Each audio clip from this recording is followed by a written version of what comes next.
Hello good morning friends, सभी लोग का स्वागत है। जो लोग नए हैं सब्सक्राइब कर लेना। स्टार्ट करते हैं 9 नवंबर 2021 का बिजनेस लाइन। जो काम की चीज़ें वो देख लेते हैं।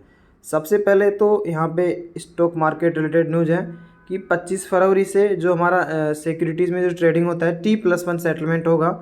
तो इसके अंदर जो की पॉइंट्स अपने को दिए गए हैं वो आप देख लेना बेसिकली कि T+1 जो सेटलमेंट साइकिल है वो स्टार्ट होगी। स्टार्टिंग में शुरू के जो 100 बॉटम बेसिकली स्टॉक्स है मार्केट वाले टर्म्स में उनको शामिल किया जाएगा। फिर फेज मैनर में 500 स्टॉक को किया जाएगा।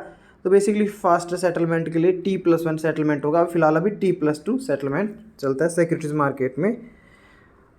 अगर अपन चलते हैं दूसरे न्यूज़ पे, तो जो हमारा क्रिप्टो करेंसीज है उनके ऊपर शायद ऐसा अंदाज़ा लगाया जा रहा है कि जो विंटर सीजन आएगा पार्लियामेंट का उसके अंदर बेसिकली बिल इंट्रोड्यूस होने वाला है, जिसके अंदर जो इनकम टैक्स और जीएसटी ये दोनों का भी प्रोविज़न हो सकता है। फाइनेंस एक्ट में होगा आईटी का, और जीएसटी का डिसीजन तो जीएसटी काउंसिल लेती है।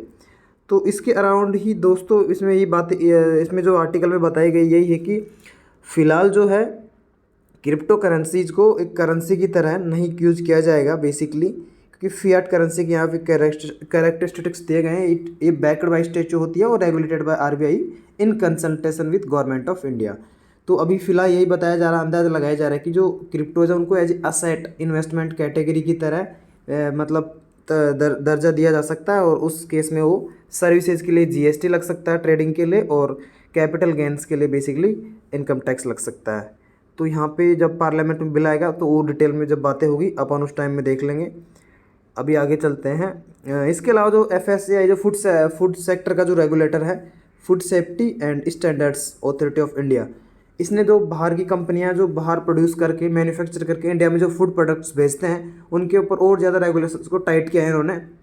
तो बेसिकली यही बोला है कि जो बाहर वाली कंपनी जो इंडिया में प्रोडक्ट्स को एक्सपोर्ट कर रही बाहर से, तो बेसिकली उनको यहाँ पे हमारे रेगुलेटर के साथ में रजिस्ट्रेशन भी लेना पड़ेगा। साथ में हमारा रेगुलेटर के पास पावर्स होगी उनकी जो फैक्ट्रीज़ हैं, उनके जो प्लांट्स हैं, मैन्युफैक्चरिंग कैप बेसिकली जो फैसिलिटीज़ हैं उनको इंस्पेक्ट करने की। तो यही इसमें इंपॉर्टेंट बातें थी। उसके अलावा आपको पता होगा ये जो CEO of Tesla Elon Musk, इन्होंने कुछ दिनों पहले ट्विटर पे पोल किया था कि 10% शेयर है मैं टेस्ला का बेच दूँ क्या। तो उसमें पॉजिटिव आया है बेसिक 58% सपोर्ट, मतलब इसको सेल जो 10% शेयर है वो बेचने हैं। उनकी वर्थ $21 बिलियन है। तो इसके अराउंड उसी न्यूज़ के अराउंड इसमें बातें हैं, तो आपको जस्ट डेवलपमेंट पता रहना चाहिए। उसके अलावा सेंटर ने 1 करोड़ डोज है जो ये जाइडस कैडिला वैक्सीन है, जो कि बेसिकली एक निडल फ्री वैक्सीन है। इसकी एफिकेसी 66.66% है। इसके 1 करोड़ डोजेस भी सेंटर ने ऑर्डर किए हैं ताकि जो बचे हुए लोगों को वैक्सीनेशन जल्दी से जल्दी मिल सके। ये थी फ्रंट पेज की न्यूज़। अपन चलते हैं आगे।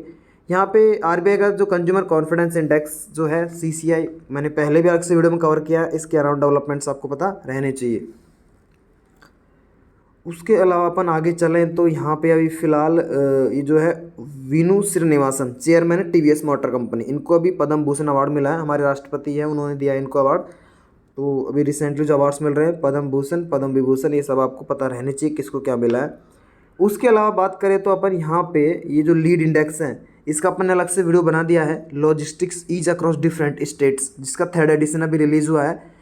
इसका पहला एडिशन 2018 में हुआ था, सेकंड एडिशन 2019 में हुआ था। पहले एडिशन में एक्सपोर्ट बेसिकली जो इंपोर्ट ट्रेड के ऊपर फोकस किया गया था। एफिशिएंसी हमारी जो लॉजिस्टिक सिस्टम है उसको उसके ऊपर फोकस किया गया। दूसरे में इंटरनेशनल और डोमेस्टिक ट्रेड दोनों के ऊपर फोकस किया था, और इसमें सेक्टर की क्या प्रॉब्लम्स हैं उनको आइडेंटिफाई करने को, उनके क्या पॉलिसी एक्शंस होने चाहिए उसके ऊपर बातें करी गई है। साथ में अगले 5 साल में 5% तक ये कॉस्ट को रिड्यूस करने में इस रिपोर्ट के इनपुट काम आ सकते हैं। गुजरात टॉप पे है, उसके बाद पंजाब, उसके बाद हरियाणा है, पंजाब, तमिलनाडु, महाराष्ट्र। तो इसके अलग से अपन ने कवर करा हुआ है। अब एक एसबीआई की रिपोर्ट आई है जिसने काफ़ी कुछ दिनों पहले भी चर्चा में अपन ने देखा था। एसबीआई का रिपोर्ट है इको रैप, इसके काफ़ी डेटा दिए गए हैं, आप देख लेना कि RBI must rationalise interchange fee for Aadhaar enable transaction, यानी कि जो आधार अनेबल ट्रांजेक्शन को बढ़ावा देने के लिए जो इंटरचेंज फीस को रैशनलाइज करने की ज़रूरत है ईपीएस। और यहाँ पे इको रैप आप देख लेना गूगल करके, इको रैप में क्या क्या रिकमेंडेशंस क्या क्या चर्चाएं आई है, तो पूछा जा सकता है। इको रैप काफ़ी ज़्यादा इसने डेटा और काफ़ी ज़्यादा बातें कही है इस रिपोर्ट ने, एसबीआई की ने।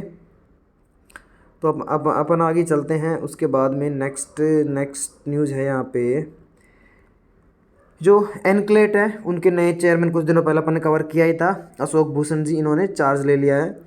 उसके अलावा हाउसिंग फाइनेंस कंपनीज़ की ग्रोथ 8 से 10% देखी जा सकती है, इकरा ने बोला है। अब यहाँ पे पावर सेक्टर की जो पावर मिनिस्ट्री की है, 2-3 स्कीम्स को यहाँ पे बातें करी गई है।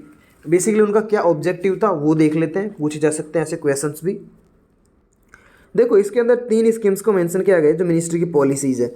सबसे पहली है दीनदयाल उपाध्याय ग्राम ज्योति योजना, जो कि 2015 में इंट्रोड्यूस करी गई थी। बेसिकली इंफ्रास्ट्रक्चर डेवलप करने के लिए रूरल एरियाज़ में इस स्कीम का मेन मकसद था। उसके अलावा एक स्कीम थी इंटीग्रेटेड पावर डेवलपमेंट स्कीम, जो कि 2 नवंबर 2014 में स्टार्ट की गई थी। ये बेसिकली जो अर्बन एरियाज़ में जो पावर इंफ्रास्ट्रक्चर के जो गैप्स हैं उनको फिल करने के लिए स्टार्ट करी गई थी। और तीसरी स्कीम्स थी प्रधानमंत्री सहज बिजली हर घर योजना, सौभाग्य स्कीम, जो कि 2017 में लॉन्च करी गई थी। जो बेसिकली ये इसका मकसद था कि जो हर घर को बिजली मिले, बेसिकली जो पावर है वो हर घर तक पहुँचे। तो अगर बात करें तो इन्होंने बोला कि जो सौभाग्य स्कीम है इसके तहत इन्होंने लगभग 2.8 करोड़ हाउस होल्ड्स जो कि डार्क अंधेरे में रह रहे थे उन तक बिजली पहुंचाई है। उसके बाद में आगे चलते हैं अपन।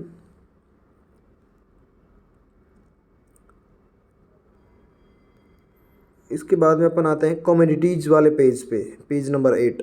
यहाँ पे मेजुक कटिल मिल्स ये न्यूज़ में है बिकॉज इसको इंडिया का फर्स्ट BIS टैग मिला है कुकिंग ऑयल सेगमेंट के। ये सर्टिफिकेशन क्यों दिया गया है अपन वो देख लेते हैं। इनका जो ऑयल है अडल्ट्रेशन फ्री है और पेस्टिसाइड्स का भी कोई मात्रा नहीं पाई गई थी। तो यहाँ पे एक इंडियन स्टैंडर्ड नंबर दिया गया है 542/2018। तो देखो ऐसे इंडियन स्टैंडर्ड्स के जो चर्चा में रहते हैं उनको पूछा जा सकता है, काफ़ी ज़्यादा संभावनाएं रहती हैं। देखो सबसे पहले तो एलोआ बेस्ड है कोची केरला में, मतलब बेसिकली इस फार्म का नाम है मेजुक कटिल मिल्स। इसको इंडिया का फर्स्ट BIS सर्टिफिकेशन मिला है कुकिंग ऑयल सेगमेंट में। पूछा जा सकता है ऐसा क्वेश्चन कोकोनट ऑयल के लिए, जो कि इंडियन स्टैंडर्ड 542/2018 इसकी पालना करता है। अब बेसिकली इस स्टैंडर्ड क्या आइडेंटिफाई करते हैं वो देख लेते हैं। ये basically level of purity of coconut oil with specification for critical chemical requirements and provides strict measures to prevent adulteration and pesticides residue in the oil।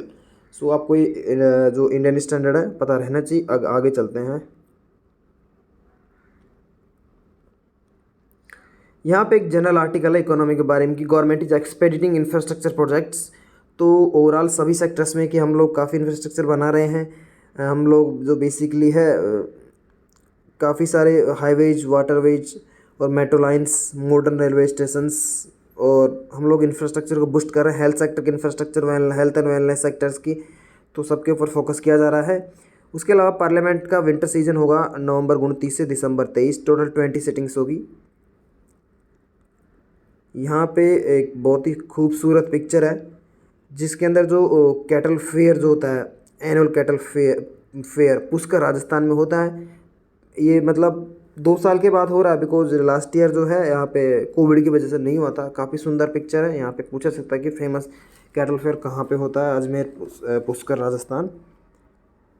उसके अलावा अगर अपन आगे चले हैं यहाँ पे एक SBI की जो रिपोर्ट है उसने बोला है कि जहाँ पे प्रधानमंत्री जनधन योजना जो है उसने ज़्यादा इम्पैक्ट किया है, जहाँ पे ज़्यादा खाते खुले हैं, अकाउंट्स ओपन हुए हैं, वहाँ पे क्राइम रेट गिरी है। बेसिकली ऐसा मानना है। तो क्राइम रेट गिरी है इसका मतलब कि वहाँ पे अल्कोहल, टोबैको प्रोडक्ट्स का जो डिमांड है, जो मतलब कंजम्पशन है वो डिक्रीज हुआ है। तो मल्टीप्लायर इम्पैक्ट ये कह सकते हैं। बेसिकली फाइनेंशियल इंक्लूजन की जो साउंड पॉलिसीज़ है जो हमारी पॉपुलेशन को इम्पैक्ट करती है पॉजिटिव वे में, वो कहीं ना कहीं एक सोसाइटी के ऊपर भी एक पॉजिटिव इम्पैक्ट, साथ में जो हमारी इकोनॉमिक ग्रोथ है उसको भी एक बूस्ट करती है। तो ये सब चीज़ें उन्होंने बोली है। और साथ में गरीबी भी हटती है, इनकम इनइक्वलिटी और सोशल कोहिजन भी आता है। ये सब चीज़ें इसने बोला है। आप देख लेना इस रिपोर्ट को, SBI की रिपोर्ट काफ़ी इंपॉर्टेंट है। आप इस चीज़ों को कोट कर सकते हैं कहीं भी। आपका डायनेमिक ऐसे हो जाएगा, आपको मतलब कि अलग से स्टैंड करने वाला ऐसे होता है इन सब चीज़ों का आप लिखते हैं। तो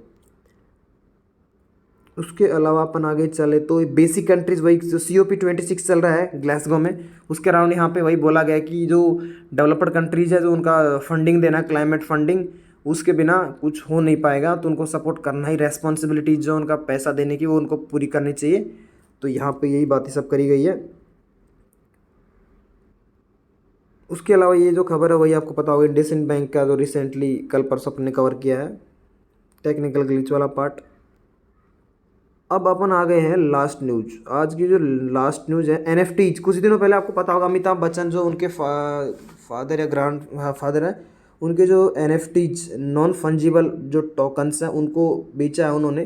तो एनएफटीज क्या होती है और उनके अराउंड एक्सप्लेन किया है इन लोगों ने बेसिकली। तो देखो अगर एनएफटी की फुल फॉर्म की बात करें तो नॉन फंजिबल टोकन, और नॉन फंजिबल का मतलब होता है यूनिक और something that can not be substituted with other, यानी कि यूनिक चीज़। 2000 का नोट 2000 से रिप्लेस किया जा सकता है, मतलब ये नॉन फंजिबल नहीं है। ठीक है, तो यहाँ पे नॉन फंजिबल के अराउंड कैसे काम करती है बेसिकली, जो इथेरियम जो ब्लॉकचेन बेस्ड टेक्नोलॉजी है उसमें यूज होता है। इथेरियम से यूज करके इसमें डिजिटल ओनरशिप एस्टेब्लिश की जाती है, और इसमें जो बेसिकली ऑक्शनिंग वगैरह होती है इनसे होती है। तो आप एनएफटीज के अराउंड जो बातें यहाँ पे आप देख सकते हैं। तो अपना वीडियो काफ़ी लंबा हो गया है, वीडियो एंड करते हैं अपन यहाँ पे। आज अपन ने कवर किया 9 नवंबर 2021 का बिजनेस लाइन।